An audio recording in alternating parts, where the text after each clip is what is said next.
CBS 6 Extreme Weather in partnership with James River Air.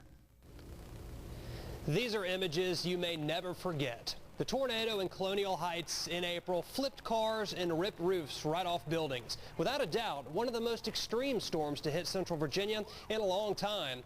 But it doesn't make the list of most extreme storms ever.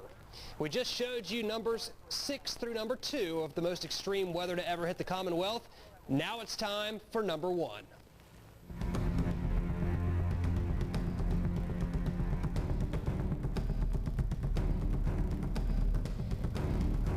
August 6th, 1993, terror in the Tri-Cities. Old Towne gift shop. The roof is caved in on their people. The stairs are trapped upstairs. It just sounded like a train coming through the building. And when I stood up, I looked, I was on the 3rd floor, and you could see the roof just peeling off. The truck picked up off the ground, and all of a sudden it dropped back down, and it was that quick. In the far distance, the cranes as construction crews and power crews continue to work in that area. CBS 6 senior reporter Wayne Coble is in his first year on the job when the tornado hits. So I go out the back door to my car and grab my Channel 6 gear, go back out the front door and start running. And you hear people screaming and talking, and you kind of look in and you still hear those burglar alarm sirens going off. And then as you start walking farther down into Old Towne, down Sycamore Street, you start seeing the destruction, and it was just overwhelming. A cluster of severe thunderstorms spawns the powerful multiple vortex F4 tornado. It hits Petersburg first, damaging more than half the buildings in Old Towne. The twister then plows through the Colonial Heights Wal-Mart. It was kind of like going into shock because it would seem so unreal. You know, you're at Wal-Mart shopping for school supplies, and all of a sudden the ceiling caves in on you. Customers packed near the front doors, waiting for the rain to stop. The tornado immediately tears down a wall, then opens up the roof. Rescuers scramble through the rubble. As you can see behind me, the destruction is just terrible down here. This is the tornado continues, swirling through Prince George County as an F2, knocking down a building at a sand and gravel pit company, crushing a worker. Then smashing into Hopewell, damaging an apartment complex, forcing dozens from their homes. The tornado comes within feet of hitting Darlene Brown's office. All I heard was the wind started blowing quite heavily. The tree started bending over. So you're down that window down there? That's your office? Yeah, okay. Right. And that's the tree exactly. that you saw? And that's Petersburg Police Captain Greg Seidel. He was just a detective when the tornado hit, running into buildings with bricks falling all around.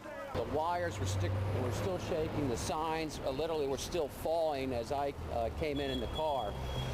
And what I cued to were the people who were coming out of buildings that were covered in dust.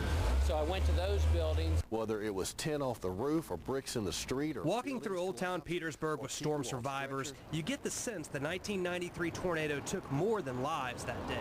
Petersburg was just coming back beautifully. Old Towne was, you know, getting a critical mass for tourism and businesses, and then boom, just like that, in a few seconds, it was all gone. 15 years later, scars from the storm remain. And there's the building being worked on.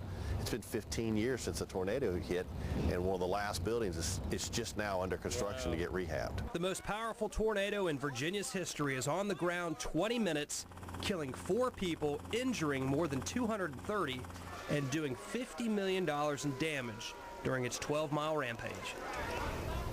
It's been 15 years since a storm of that magnitude has hit Central Virginia, but no matter how big or small, our goal is to make sure you and your family are safe. Thanks for watching, and stay with CBS 6. We'll keep you ahead of the storm. John, as I'm watching this as well, and everybody keeps talking about 1993, and we're talking the same area getting hit, is there some reason in terms of weather-wise that this area is prone to tornadic activity? It could be a factor in terrain. There were storms that hit their back, major storms that hit their back in the 1850s. Okay.